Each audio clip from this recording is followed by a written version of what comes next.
What is going on, everyone? Welcome to the show. We have multiple topics to discuss today, from Antony drama to Kieran McKenna winning Manager of the Year, to Southgate links being dampened by Fabrizio Romano, and to Wan-Bissaka being linked to Inter Milan also as well, plus loads of transfer news. So as always, get involved. Get involved in the comment section. Let me know your thoughts as I go through the topics that are on the table. A lot of interesting stuff as always with Man United. It's never a dull day, is it, if we're being completely honest. We had a load of stuff come out, which I discussed on the pros and cons yesterday, which got uploaded a little bit late, so apologies about that. But if you haven't seen that, make sure you do go check that out. It's basically the positives and the negatives of whatever football game we play. I always do it after every single match, so make sure you check that out. But I did discuss on that the cryptic messages that players are kind of leaving on social media. You've got Garnacho, Ahmad, Sancho's done it, but less cryptic, more obvious, and that's why they had the whole kind of spat and discipline and all that kind of stuff. And then we had a little bit about Antony, which I thought was interesting before the game. Now, it was saying basically that Antony is injured, and we all kind of took that as gospel and was like, yep, sweet, no problem. Well, not no problem, but that's just the way the season's gone, really. So it is what it is. Like, if he's injured, he's injured. We crack on. And then reports came out after the game that actually he's not injured and he's had a bit of a spat with Erik ten Hag over game time and da-da-da. So this is obviously leading people on social media to go a bit mad online and kind of create this kind of debate saying, well, he's had one good performance against Chelsea and a couple of all right performances. He scored against Newport County and he's demanding game time. Like, who is this geezer? Who do you think he is? So obviously people are debating this online. Now, what's interesting is Manchester United have dismissed this now. They've come out and kind of put a thing out there through Rob Dawson at ESPN. And what he's saying is basically Man United have dismissed suggestions that Antony was left out of the squad for the game against Bournemouth because of a disagreement with Erik ten Hag. One source says United are unhappy with speculation that Antony was left out because of a row with ten Hag over his playing time. United sources insisted he wasn't able to participate against Bournemouth because of an injury picked up in training on Friday, which meant he could not finish the session. Now, Man United have had issue with leaks and false reports, and we have done for a long, long time. You can go back to the Van Gaal days, for example, and for some reason there is a culture at this club where social media and a lot of journalists lie about the club. Now, a journalist's job, first and foremost, as Fergie once famously said in the press conferences, your job is to tell the truth. A lot of them don't when it comes to United. A lot of them are very negative. Now, the headline you can see on if you're watching on YouTube at the moment, on the news ticker, that's coming out from Samuel Luckhurst, basically saying that there's uncertainty over Erik ten Hag or whether he will be the manager. So the players aren't making a decision yet on what they want to do until they find out who the next manager is. I don't think Samuel Luckhurst ever puts out a positive story about United, ever. I feel like he waits for a bad result at United, and as soon as it happens, it's one of the reasons ten Hag actually said it in the press conference. He says, "Oh, you always remember the negative things, don't you?" He actually said it directly to him in the presser. This guy spouts nothing but negativity about the club, so I tend not to read into what he's putting because he's doing it for his own kind of ego and his own clicks and whatever it is.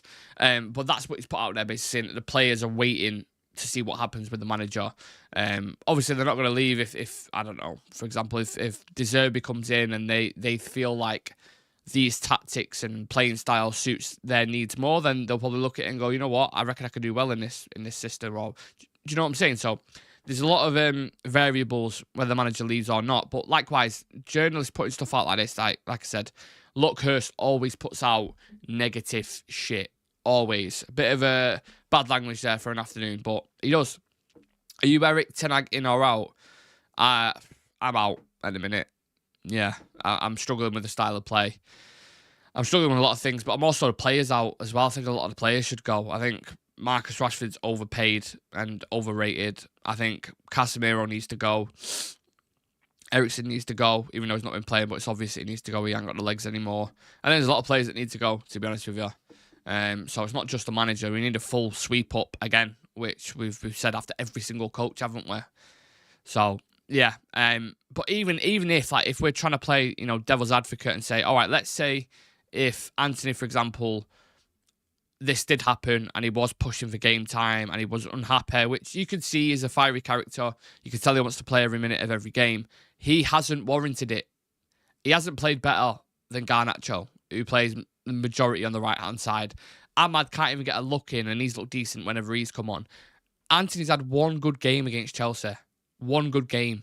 So you can't sit there, even if it was true, arguing the fact that you should be playing, because you shouldn't. Simple as that for me.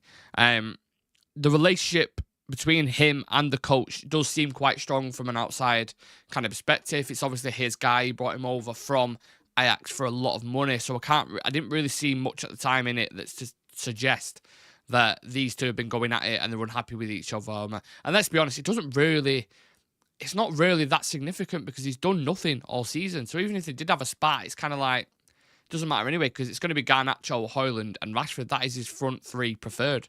And it has been for a while. Sorry, let me read out some comments. Celeste Moses says, good morning, my brother. Like I said before, lead sack Rashford and Antony and Erik Ten Hag. I don't know what that means, but thank you for the comment. Sean's in the chat saying, I don't think it matters. I don't think it matters if he deserves another season. He's got another season and we can't sell him. He'll be here at least until the end of his contract. That's an interesting point. That's what I'm saying. Like, he's been here two years now. He's not really kicked on. His first season was okay. He had some good moments against Arsenal and Barcelona and da-da-da. But when you're paying that amount of money for a player, you expect a lot more than what he's provided. So, I don't know, maybe Ineos will be extremely cutthroat and they'll look at Antony and they'll be like, yeah, not worked out. Let's move him on. Sell him for 30, 40 million quid, take the 50 million hit, and go reinvest it somewhere, promote someone from the academy. I don't know what they're going to do. I personally would give Ahmad Diallo a chance. I think Ahmad's a top player. I think he's deserved more game time. I don't think it's right what he's done on social media in terms of the cryptic emojis that he's putting out and stuff like this. But whenever he has gotten an opportunity, you can't say that he hasn't done well. He's looked decent. Even go back to the Nottingham Forest game where he only got like a 15-minute cameo, instantly improved that right-hand side. Provides, he keeps hold of the ball really, really well. He links up with players. As soon as he comes on, he becomes a nucleus on the right-hand side. Like, players attract towards him because he'll look at patterns, triangles, similar to, I'm not saying he's as good a player as Bukayo Saka, but I'm saying, when Arsenal are on the ball, you look at Ødegaard, you look at Saka, they gravitate towards each other. When Ahmad comes off the bench on the pitch, he links up with players and we look more of a team. Whereas a lot of the time, we look like a group of individuals on the pitch, don't we? So I like him. I'm a fan of him. I think he's a good player. But for whatever reason, whether it was defensive work rate off the ball that Ten Hag wasn't a fan of, it might have been that. I don't know. But I think he's good, man. I'm a fan of him. Beanie says, will FA Cup save Ten Hag's job if he wins it? I don't know. Despite what reports are saying, I think Ineos are saying they've not made a decision yet, but I think they already know what they're going to do. I'd be worried if they didn't have an idea of what they're going to do. And obviously, you always have a contingency plan, so they're going to be speaking to managers and other managers around Europe. I don't know. I don't know if it saves him his job. I don't think we'll win the FA Cup. Don't. I think even if we get past Coventry, which is going to be tough in itself the way we've been performing this season, if we get Man City in the final, I think it's going to be curtains again for the second time in a row. So if he wins it and we finish sixth, I still don't think that's good enough. Let me reverse the question and ask you guys in TikTok and ask you guys, because it's more important. Your opinion is more important than mine as a collective. If he wins the FA Cup, forget where he finishes in the league, let's say 5th, 6th, whatever it is. If he wins the FA Cup, should he keep his job? Yes or no? United fans only, because obviously Liverpool fans, I know they're going to be joking and bantering and saying, yeah, he should stay there for 10 years or whatever, Why Erik was getting problem with Garnacho? Because Garnacho was unhappy about being taken off, but Garnacho was knackered. That was obvious to anyone who was watching that game. He was clearly and obviously tired. He wasn't tracking back. He looked like he was, So how can you moan about being taken off? You clearly, everyone was saying it. I was like, put Mount on. He was saying for Rashford as well. Do you know what I mean? At least Garnacho, when he is fucked and tired, he's still trying to put the work in. Rashford walks about a lot of the time, And this has been a narrative that's been put out there and been kind of overplayed a little bit, in my opinion, with the Marcus thing. Like, he does track back sometimes, he does show flashes of it, but it's like I said in the pros and cons yesterday. He only does it in bits. That's not good enough. You need full consent. You've seen how hard Man City's players work off the ball, by the way. And he's got the kind of balls to sit there and say, like, oh, well, I don't need to track back. What's Rashford's stats this season? He got 8 goals or something like that, I'm guessing. And a couple of assists, 4 or 5 assists. What warrants you? He's been poor. He's been poor all season. You know, and he thinks he can't put the legwork in and can't track back when 19-year-old kids are doing it. Get to fuck. Ridiculous. Too many vipers in the nest and a board and a manager that are dangerously incompetent. Well, yeah, that's been the theme for the past 10 years, hasn't it? He's just in it for the money at this point. I don't know. I don't want to make this a Marcus Rashford show, but he does whine the life out of me. What has Rashford done better than Antony this season? It's a good point, True Cushman. It's a very good point. Sean, the problem is Antony agreeing lower wages at another club. He's got us by the Jaffers. Yeah, that big contract was a tricky decision. I know he had a great season last season, and at the time, actually, a lot of people probably wouldn't have been disputing it, but you look at it now on reflection, it's like, maybe he was a little bit hasty giving him that much money. If Erik Ten Hag tosses his tactics book out the window, plays proper football until the end of the season, he gets to stay. That ain't going to happen, though. We all know how stubborn Erik Ten Hag is. We all know how stubborn Ten Hag is. But whilst we're on the discussion of managers and tactics and all this kind of stuff, has anyone seen Kieran McKenna with Ipswich Town, which you can see on TikTok, this man here? 1 second. Has won Manager of the Season, Manager of the Year, whatever you want to call it, with Ipswich, which is an incredible, phenomenal award to win for him. I'm absolutely buzzing for him. Obviously, a former United assistant coach. Funny because all these experts at the time, when Ollie was, you had Ole, Carrick, and McKenna, and Ollie would always come out and say that, these coaches are fantastic. They're going to go on to do great things. And both have done really good jobs. I mean, Carrick at Middlesbrough was fantastic. McKenna's done an insane job. And if you look at his trajectory, where he's come from, I think he was under-18s coach at Spurs. I think he guided them to like an FA Cup youth semi-final. And then 2 years with Man United's under-18s with them. And he won the Premier League Northern Division title. And then by 2018, he'd been promoted with Jose Mourinho as the senior kind of assistant to the man like Jose. And then also, he obviously spent a bit of time with Ole, spent a little bit of time with Ralph Rangnick, but Ipswich obviously saw something that they liked in him. They liked his coaching, his methods, and at the time, they was close to relegation zone as they was to the playoff places. Only 2 defeats in the last 17 games under McKenna, and he showed the progress instantly as soon as he came into that club. His first full season in charge, he only lost 4 league games from 46, which was enough to win promotion with 98 points, finishing as runners-up to Plymouth Argyle. And then, again, it's got better and better and better. He had an impressive promotion challenge last season in his debut championship season. And then he was kind of putting it in the mix or competing at least with like some of the Premier League teams in Leeds and Leicester. And they are currently, I believe, let me just double check, currently top of the championship on 89 points at the minute. They have struck gold with this man. A team like Ipswich, with all due respect, for him to do what he's done and take him to the top of the championship is a phenomenal job. Phenomenal. And the championship is a very competitive league. Even if you look at his style, right? Ipswich had the most possession, most passes, and 3rd lowest long ball count in the division.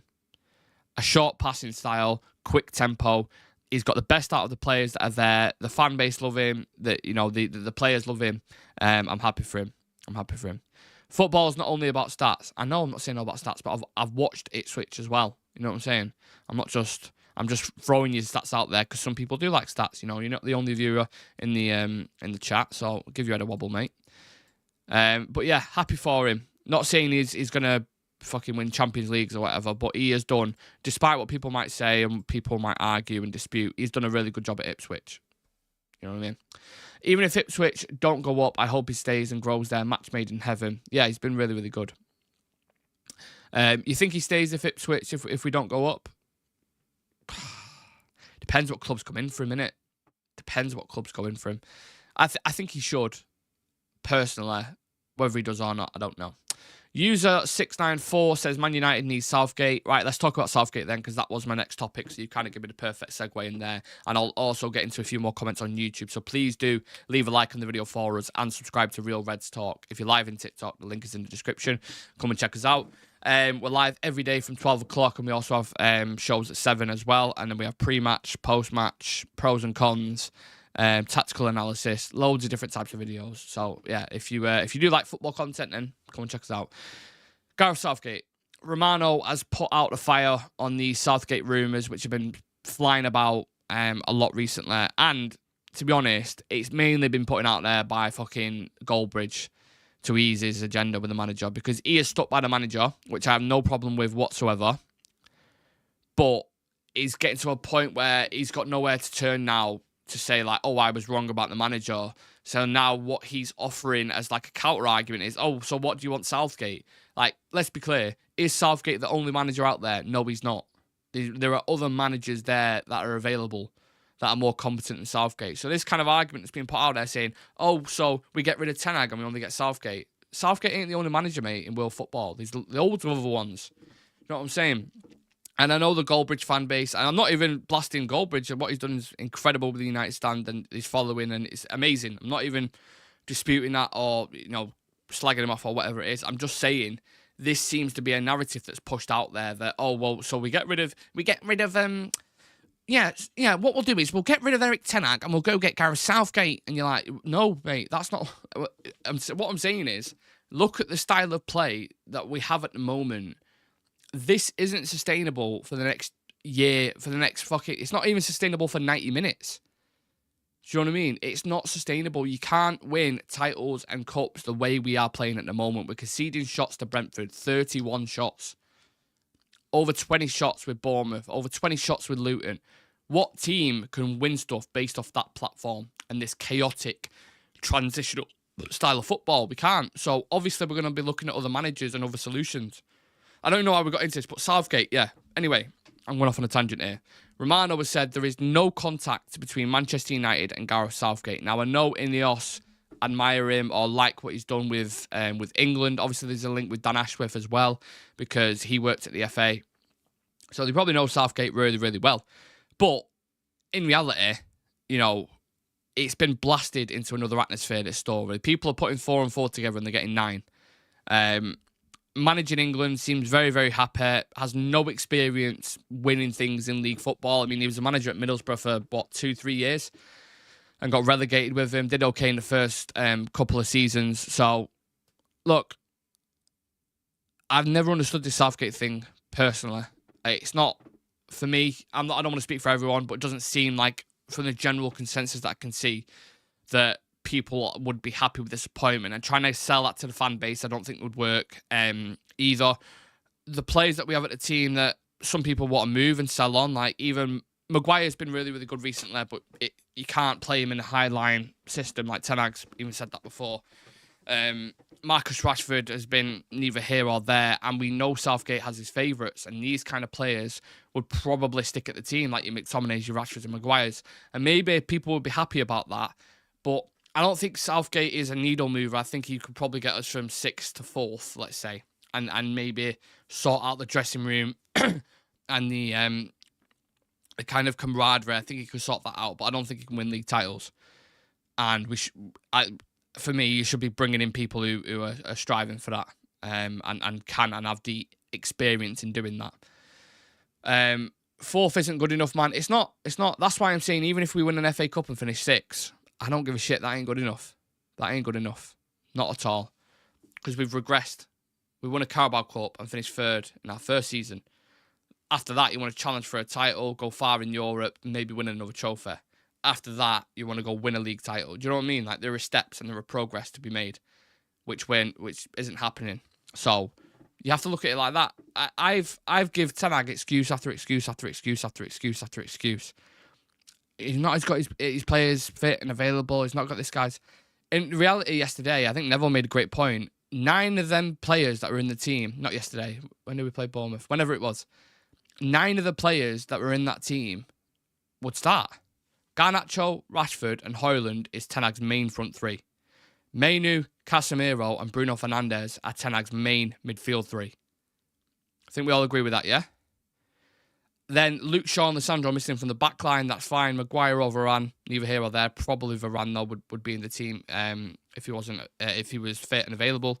Dalot, yeah, probably first choice right back. And then Onana. See what I'm saying? So there's 2 or 3 players that aren't in there. So I know injuries, there's more context in terms of we've had injuries all season and players missing and we haven't been able to field the same team. And like he said at the start of the year, once I have my players fit and available, then we'll win games or we won't lose games. And that's exactly what happened. But I can't keep watching this style of play. I'm looking at Casemiro and like, first and foremost, his legs have completely fell off and he's struggling in this system. I'm looking at players like Wan-Bissaka at left back and I'm like, Jesus Christ. Rashford, it's been poor, really poor. Højlund's had 1 shot in the past 4 games or something. He's getting no service whatsoever. It's a mess. It's an absolute mess. And that's a lot of responsibility is on the manager getting the best out of the players and coaching them to a good standard. And I don't see that at the moment. And I don't see him pivoting. I just like to see a little bit more pragmatism in the approach. You know, Ollie got slagged off a lot, but I would rather see Ollie ball than what we're watching right now. I really, really would. Because at least we kept it tight at the back and then tried to counter on him. This frantic, drag him into a street fight type of football is not for me. I have one question to Erik Ten Hag, to be honest. Why do we keep playing from goal kicks? Why? Well, even Onana and Bruno was arguing about this mid-game. Bruno was like, don't go long, play out from the back. And he's going, well, look who I'm giving it to and da-da-da. And there seems to be confusion. There's confusion. Should Onana go long? We don't have any aerial threats up top. Who's he going long to? Well, we play out from the back. When people press Maguire, he's awful. He's good at spraying that long ball, like onto the wing or onto the right or whatever, da-da-da. But actually playing out from the back, like taking it under pressure, he's not good at. You know what I mean? You mentioned injuries, but compared to Villa, Newcastle, Spurs, your injuries just weren't as key. It's weird. We've had as many injuries as anyone in the league, if not more. We've had nearly 60 injuries. Mason Mount, our main signing, has been out for the majority of the season. Lissandro, our best defender, has been out all season. Luke Shaw, our main left back and integral to the way we play, has been out pretty much all season. Casemiro's legs have completely fell off. So there's context and there's, you know what I mean? Like there's a lot of debate, which is what makes football a wonderful game, I suppose, especially for the neutral. But yeah, to be honest, I think Ten Hag's gone. To be honest, I do. Yeah, Lissandro's best defender heard it all. Is he not? Him and Varane, were they not the best defensive partnership last season? Why have you heard it all? Why is that funny? Do you think Johnny Evans is the best centre back at the club? I know. Let's go build a platform of 35-year-old Johnny Evans and Harry Maguire at the back, and let's see how far you get when you're trying to play a modern style. Good luck with that one, pal. What the fuck? Anyway, whilst we're on the topic of defenders, I want to discuss Aaron Wan-Bissaka because he's been linked with a move to Inter Milan. And this is coming from Gazzetta, which is an Italian outlet, saying Inter Milan are very interested in United's Aaron Wan-Bissaka if Denzel Dumfries leaves this summer. He is considered a classic wing-back, full-back, and has shown great quality, elegance, and speed with the ball. Wan-Bissaka sees Inter as a perfect option to provide him with a prestigious international stage to try and make his way into the England national team. And I could see him doing really well at Inter Milan. I think it's a match made in heaven for him. I think he'd do really, really well there. Defensive league, not as much pressure to perform. Regular Champions League football, nice place to live. If I'm looking at it as a player, I'm like, well, it seems like Dalot's got the right back spot. As soon as Shaw comes back, he'll be in at left back. So I'm second fiddle there. I could go be the first team right back in a nice country, which plays more into my assets as a player. I think it'd be a good move. I actually feel sorry for him a bit of left back at the minute because obviously he's having to do a job where he's not really comfortable. He's been okay there. He had a good performance against Salah, but he's had a couple of sticky ones as well. I think was it Chelsea where he weren't the best. But he's playing out of position. We all know this, and he's not the most. He doesn't have left-footed players that. He's not the most double-footed player. He's heavily right-footed. But he's done okay. And I don't know what kind of fee we could recoup for him. But I think United are probably going to go shopping for a right back. Whether that'd be a Jeremy Frimpong or I'm not entirely sure, because I think I'm looking at Bayer Leverkusen now, who just won the league, and I'm like, does he want to move from a league-winning side under Xavi Alonso, where he's really enjoying his football, to a miserable United at the minute, who are probably going to finish 6th or 7th? And I know it's United, I know it's a big pull, but I'm just saying maybe it's not as concrete that he would leave Bayer Leverkusen now. So, yeah, I don't know what's going to go on, but I think they're probably going to target Frimpong. Also depends on the manager, if he's here or not. But I can see him. I can see Wan-Bissaka doing well there. If we can recoup, I don't know, 30, 40 million, that's the same amount of money that we could pay for Frimpong in an ideal world. I'm sure Wan-Bissaka's on decent wages as well. So, yeah, I wouldn't cry my eyes out about him leaving the club, because I think he happily go off and do well. We've seen United players go Italy before and do well. Eriksen at Inter did well. I mean, Darmian started the Champions League final for Inter Milan, and I fucking hated Darmian. So if he can do it, you best believe Aaron Wan-Bissaka can do it 100%. Why would Frimpong join United? That's my point. That is literally the point I've just made, because they've just won the league. If Alonso stays, which seems he will, I don't see Frimpong leaving. You're probably right. United TV, Alexis and Lukaku both did it in Italy. Exactly. Smalling's done a great job at Roma. There's been a lot of United players who've gone there and been successful. Do you think Diallo will have a future at United? I hope so. I really, really hope so, because I like Ahmad. Anyone, again, I always repeat myself on this, but anyone who's watched Real Reds Talk for a while knows I've been pushing Ahmad to start for a long, long time. And I remember when we signed him from Atalanta, I was watching his, I think it was under 18s, when he was there in training, and there was clips of him, and he just looked like, from a technical standpoint, looked really, really good, and I was excited to see him. Obviously, his loan move didn't really work out at Rangers. He had a bit of a tough time there, but then when he went to Sunderland, he murdered it. He was really, really good at Sunderland, and Sunderland fans loved him. And he actually tried going back on loan there, I think it was in January, because he wants to play more, and he deserves to play more. You know, when Omari Forson, with all due respect, is ahead of you in the pecking order, you have to start questioning it and saying, well, when am I going to get my game time? So I hope he stays. I hope he gets more opportunities, because I like him, but again, I don't know. Right, let's read out some comments in the YouTube. Let's have a look. Lucky Singh, 10 years mess, timing players don't want to be here. Sam saying, so sick of this player social media shite, chucking managers under the bus. I hate it. Likewise, mate. Charlie Malman, I like stats maybe a little too much. There's nothing wrong with that. Garnacho and Ahmad were up there in my favourite players this season. Now I'm rethinking it after their childish antics. Well, Sam, we've discussed it before with the shit on social media and liking certain posts about game time and liking certain other things. It's mad, isn't it? It's mad. I hate this kind of social media era, to be honest with you. And I'm one that was born in it. Sean, we won't get Southgate, don't worry. It's up to Barada. He's worked under Pep, for fuck's sake. He knows better than to bring him in as a manager. Well, yeah, I hope you're right. Lissandro isn't our only best centre-back. He's the most important player in the team for how we want to play. Some people are blind. Thank you, Sean. Thank you, Sean, for putting that out there in the world. Martial news, he'll be gone in the summer. He's probably on holiday already, packing his bags. He's gone. He's better than Antony. From what I've seen, he is. At least, Jack. Yeah. It's Sam. Shaw should move on before Aaron Wan-Bissaka. It's a tough one, isn't it? Because Luke Shaw is a better player, but again, you're talking reliability, and you need players for 60 games a season. I mean, how many games has Luke Shaw played this season or missed? Let's search it up, actually. How many games? Get it in the comments. How many games do you think Luke Shaw has played this season? Let's see whoever gets closest to give a big shout out to. Get it in the comments. In the Premier League, we're talking, yeah? How many games has Luke Shaw played in the Premier League? YouTube as well, get involved.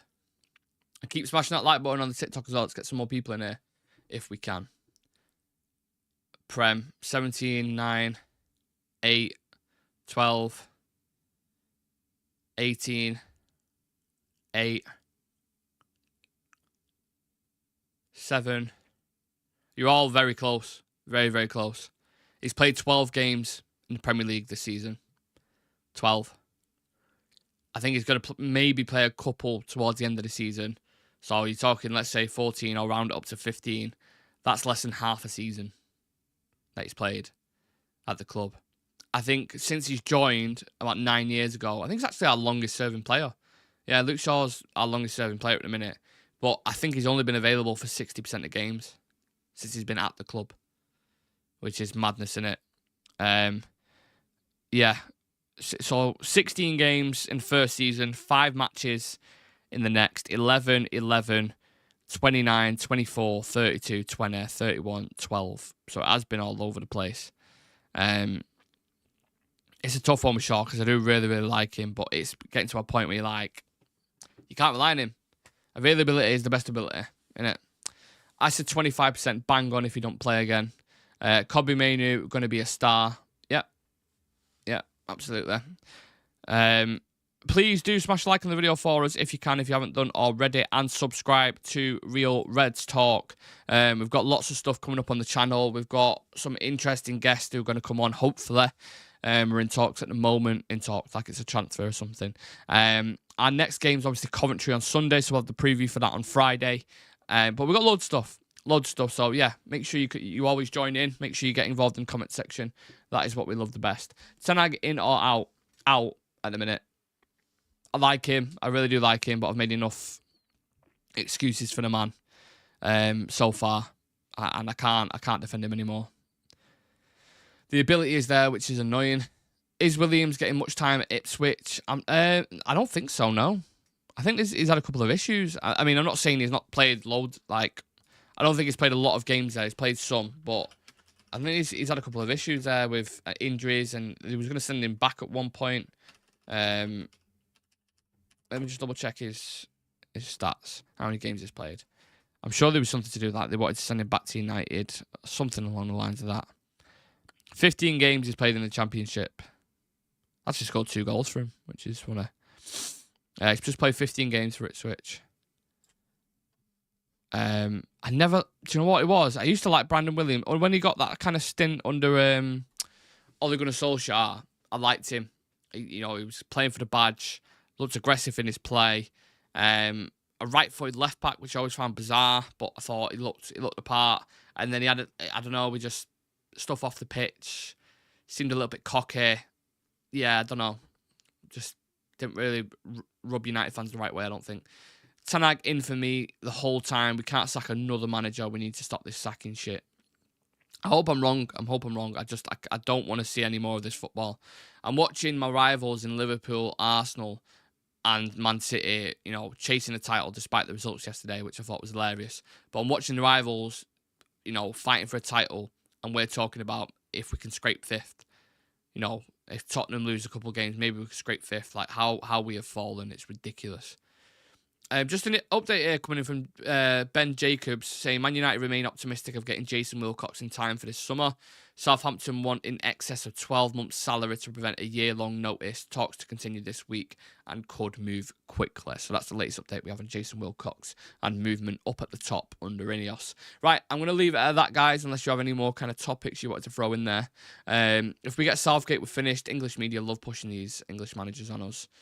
Any more comments on YouTube before I head off? Shaw should move it. I already read that out. Frimpong in. Wan-Bissaka swap deal for Darmian. Get to fuck. Darmian came back to the club and stopped supporting United. I think he's missed 23. Luke Shaw's missed about 50% of game time due to his injuries. Sam says barely 10 games. Amadou Onana in. Only season he's played more than 60% was last season. 10 years trash at United, says Lucky Singer as well. Yeah, I'll leave it at that, guys. Thank you very much for joining in.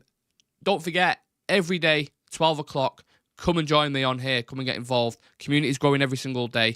We're live talking multiple things. Exciting. Slight different change. We used to do one at every night around 7 o'clock, but 2 shows a day now. And yeah, I'm enjoying it.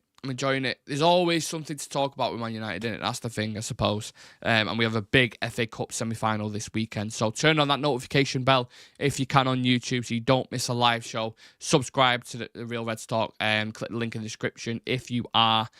Or just drop us a follow. Just drop us a follow on TikTok. I'm happy to drop a follow back. And yeah, I suppose I'll see you guys tomorrow at the same time. Take it easy, people.